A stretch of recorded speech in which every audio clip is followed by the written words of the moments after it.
He's sick. He's got a diseased mind. There's something wrong with his brain. He inflicted pain, and he showed utter indifference to her life. The Cape Coral murderer Wade Wilson will soon find out if he will go to prison for life or be put to death. Christine would have never let me leave that house if she was scared. She would have said, let's get this guy out of here together. A day later, yes, it's Christine. Johnson learned Melton died. Wilson's attorney. A man from Fort Myers was accused of murdering 2 women on the same day.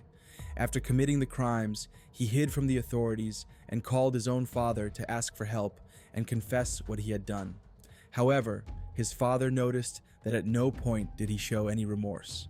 On the contrary, he recounted the events as if they were an achievement, enjoying what had happened. Alarmed by his son's attitude, the father decided to promptly hand him over to the police. During the trial, this man sat without showing any remorse, observing with a sly smile on his face as the court read the sentence for the charges against him. Meanwhile, the victims' families hugged each other, cried, and sighed, trying to find solace amidst the pain. Who is this killer we are referring to? We are talking about Wade Wilson, nicknamed the Deadpool killer. According to prosecutors, he killed for the sake of killing. Surely you have heard of this murderer, known for the tattoos on his face and his heinous crimes, but the truth behind his actions will leave you frozen. Get ready to discover what really happened next. Before we begin the video, I invite you to press the like button and subscribe to my channel for more content like this. Without further ado, let's get into the video.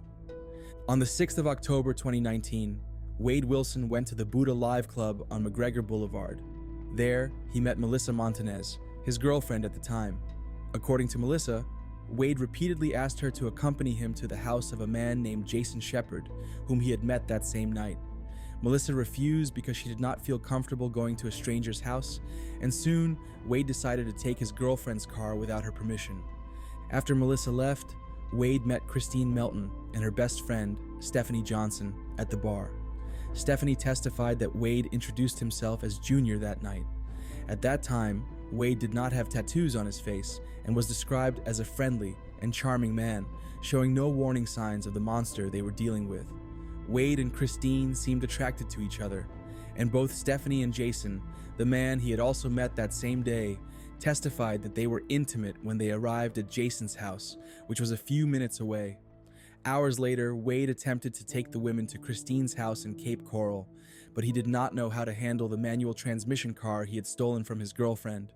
When the 3 of them arrived at Tudor Drive, Stephanie said she felt relieved to have arrived home safe and sound.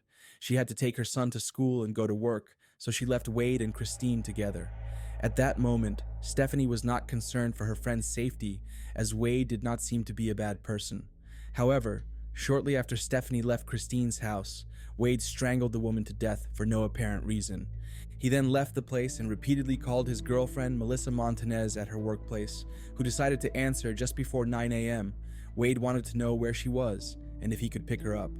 Melissa was simply furious because he had taken the car the night before and did not want to hear what Wade was saying.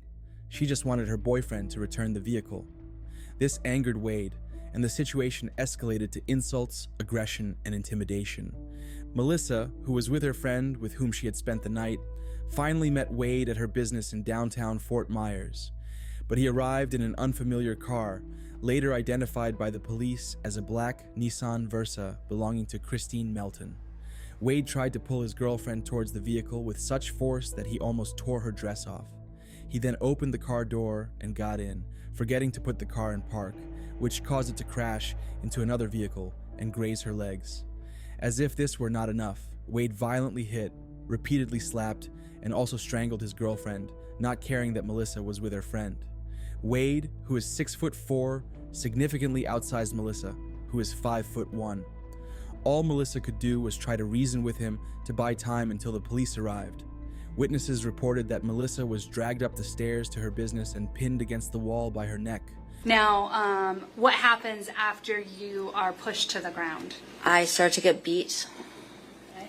Describe what you mean when you say he was beating you. It all went so fast and so slow, whether it be punches, slapping, choking, that kind of nature. Yes.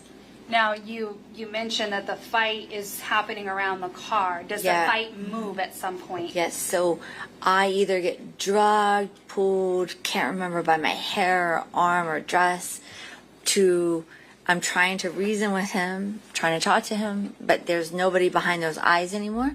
Melissa recounted that she feared for her life, and at one point, when Wade hit her directly, she remembered seeing blood flying everywhere. Taking advantage of Wade being stunned by the blood, she ducked under his arm and ran out. Finally, Wade decided it was not worth chasing her, returned to the black Nissan, and left the scene. At that time, it was between 9:30 a.m. and 11 a.m. when Wade returned to Cape Coral and came across his next victim, Diane Ruiz, a mother of two. She worked at Moose Lodge and decided to walk to work that day, as it was only a 10 to 15-minute walk. According to the prosecutors, Wade saw her walking alone and pretended to need help finding the address of a high school. They said he asked Diane to get into the car and show him the way. It is unknown whether she got into the car voluntarily. Once inside, Wade strangled Diane while driving. He soon drove to a vacant lot and pulled her out of the vehicle.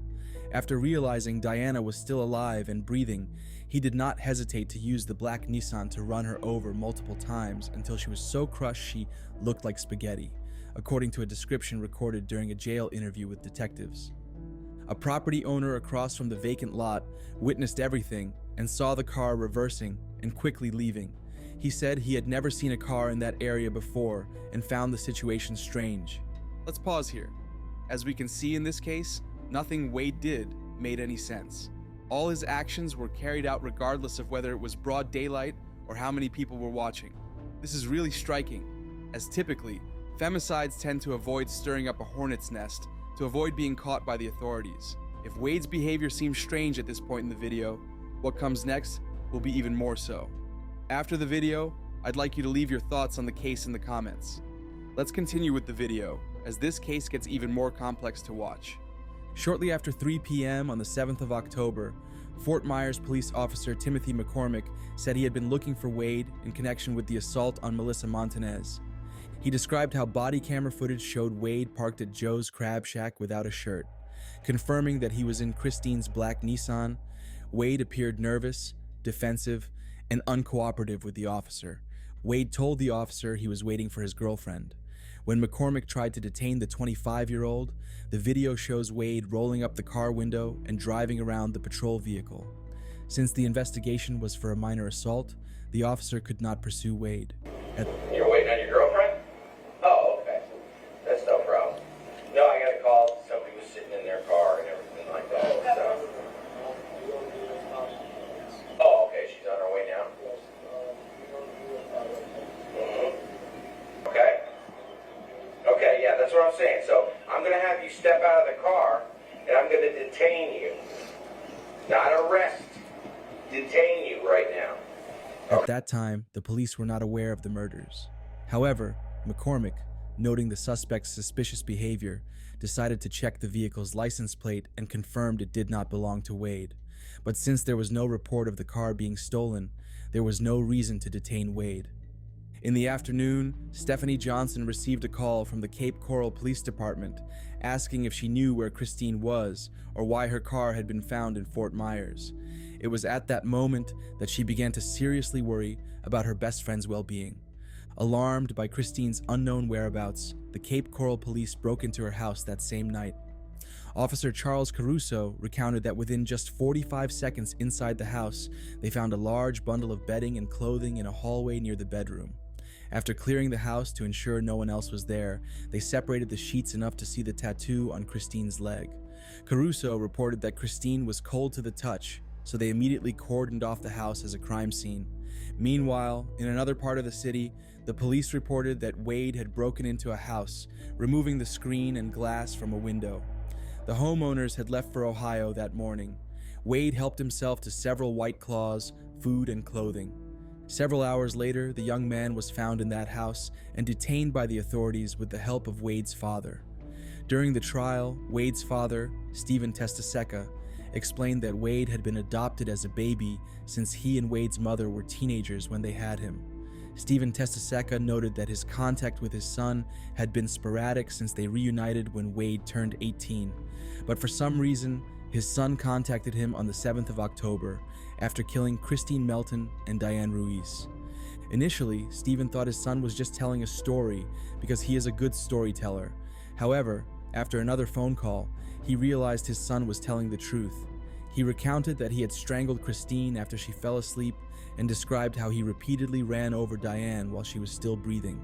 Stephen described that his son was excited about what he had done and wanted his father to feel the same way. Prior to him telling you these details, how did you feel about turning him in to law enforcement? I initially wanted to help him. Did you feel conflicted about giving him over to law enforcement initially? Yes, ma'am. At some point when you're talking with him, did that feeling change? Yes, ma'am. Why? I just thought, what if that was my mom or my daughter or sister or wife? I wouldn't want somebody to do that. And did you have additional concerns of what might happen if you didn't turn him into law enforcement? Yes, ma'am. What was that, sir? He would have done it again. During the phone call, Wade confessed that he was hiding from the police in a house in Cape Coral and asked for his father's help, requesting an Uber to get out of the city. Stephen got Wade's location, but instead of sending help, he provided it to the U.S. Marshals Service. Initially, Stephen wanted to help his son. However, his perspective changed when he thought of the victims as if they were his mother, daughter, sister, or wife. He worried that if he did not turn in his son, Wade might kill again. When the marshals arrived, Stephen was the one who encouraged Wade to leave the house peacefully, aiming to prevent him from doing something reckless that could result in his death. On the 8th of October, Diane Ruiz's fiancé reported that she had not returned home, and later a man found Diane's wallet discarded and decided to hand it over to the authorities. They quickly realized something was wrong, and the police decided to search the ponds and wooded areas near Hector Caffaretta Jr. Elementary School, where Diane was last seen walking to work. The Lee County Sheriff's Office used a helicopter to survey the entire area, but they could not locate the woman. A day later, the police linked Diane's disappearance to Stephanie's death, and detectives quickly suspected it might be a criminal case. On the 10th of October, Cape Coral Police Sergeant Justin DeRosso and his partner participated in the thorough search for Diane and decided to check a vacant lot in North Cape Coral. As they approached, they noticed a vulture flying in circles. According to DeRosso, their first thought upon seeing that was that these animals tend to circle over corpses and dead animals. It was then, as they got closer, that they found Diane's decomposing body. Everything that happened had a significant impact on the community. It was difficult to understand and explain Wade's motives for violently attacking 3 women using the same method on the same day.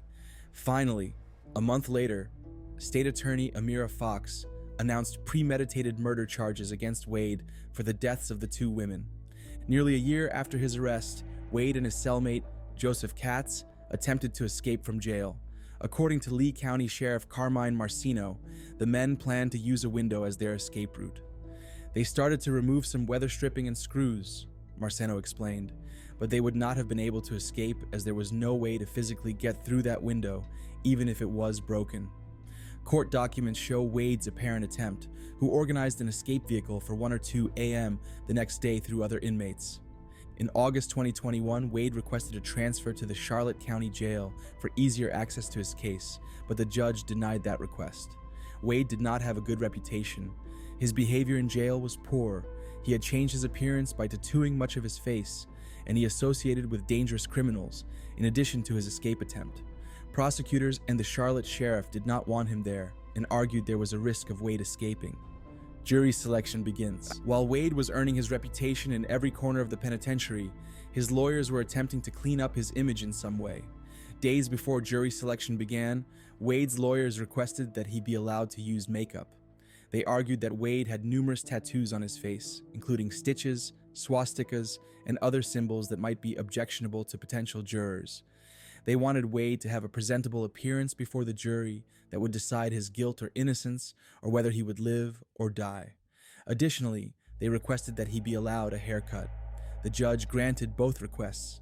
However, during jury selection and the trial, it was not evident that Wade had used makeup, and his facial tattoos were clearly visible throughout the process.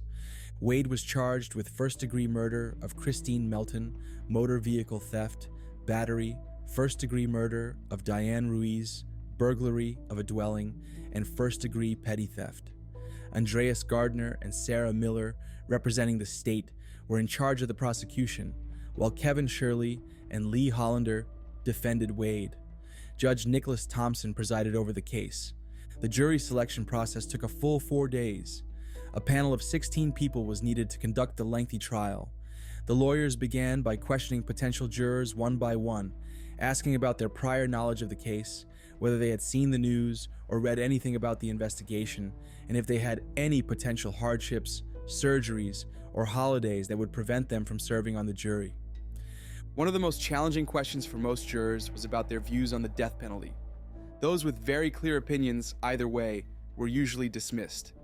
The lawyers sought individuals who were in the middle, who could listen to the facts and make a decision based on each individual case. Defense lawyer Kevin Shirley emphasized that the death penalty is reserved for exceptional homicides. Not everyone who participates in homicides qualifies for the death penalty. All those who passed the first round of questioning were asked to return later in the week. On Thursday, June 6th, all those who advanced to the second round gathered for the final questioning. From there, the lawyers worked together to select their 16-person jury. It is important to note that 2 jurors were excused on the first day of the trial. These members privately approached the judge and explained the circumstances that prevented them from staying until the end of the trial. Opening statements and final decision. On Monday morning, the 10th of June, Assistant State Attorney Andreas Gardner presented the state's opening argument in a case that profoundly impacted the community. Christine Melton, 35, was found in her South Cape Coral home, wrapped in bed linen and other garments. Her face was bruised, and her nails were broken, clear signs of a violent confrontation. Diane Ruiz, 43, was found in a vacant lot under some bushes. Her injuries were horrific: a broken nose and nearly a dozen fractured ribs. Gardner highlighted that both women, who died on the 7th of October, 2019, shared 3 tragic characteristics. They were strangled, silenced forever, and the last person they were seen alive with was Wade. The prosecutor began to outline the evidence that the jury would evaluate in the coming days. A witness would testify that Wade arrived at their business covered in blood, seeking help to leave town. Surveillance cameras showed him half naked in Christine Melton's car. Inside the vehicle, the police found blood matching that of Diane Ruiz. The jury would also hear the testimony of the suspect's ex-girlfriend, who was beaten on the same day as the murders. Police body camera footage would show Wade dodging a patrol car, attempting to avoid being detained for an assault case in Fort Myers. Additionally, photographs of the house Wade broke into and the cans of White Claw he left there would be presented. One of the last and most impactful pieces of evidence mentioned by Gardner was the testimony of Wade's biological father, Stephen Testaseca. According to Gardner, Stephen would assert that his son called him on the day of the murders and confessed his crimes. All this evidence and the testimonies, Gardner concluded, should lead the jury to a single verdict: guilty of all charges. For their part, the defense lawyers decided not to present any opening argument, allowing the evidence and testimonies to speak for themselves. The case against Wade Wilson was presented by prosecutor Andreas Gardner, who emphasized that this was a murder committed for the mere sake of killing. During his statement, Gardner made several references to a jailhouse interview that Wade gave to detectives days after his arrest. The jurors listened to the recorded audio of the conversation, although it was almost impossible to understand it in the courtroom. To aid their comprehension, they were provided with a copy of the transcript. In it, the accused stated that after killing once, he would do it again without showing any remorse. The prosecutor explained that in one day, Wade pursued 3 women, of whom only one survived because there were too many people around to kill her. According to Gardner, Wade also expressed his desire to kill his girlfriend, Melissa Montanez, if given the chance. He then broke down the charges one by one, starting with the first-degree murder charges. He explained that to convict Wade on these charges, the jury needed to find premeditation in his actions. He described strangulation as the epitome of life slipping away from someone's hands and emphasized that premeditation begins when one places their hands on another person's throat and applies pressure until the victim stops breathing. He also addressed the grand theft charges, referring to video evidence showing Wade using Christine Melton's black Nissan Versa. Regarding the assault charge, Gardner reminded the jury of Melissa Montagn's testimony and showed a photo of her holding a blood-stained rag to her face.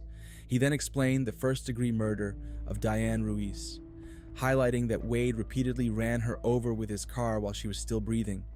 Finally, he reviewed the burglary and petty theft charges, recalling how Wade entered a house in Cape Coral through a window and took food, clothing, and drinks.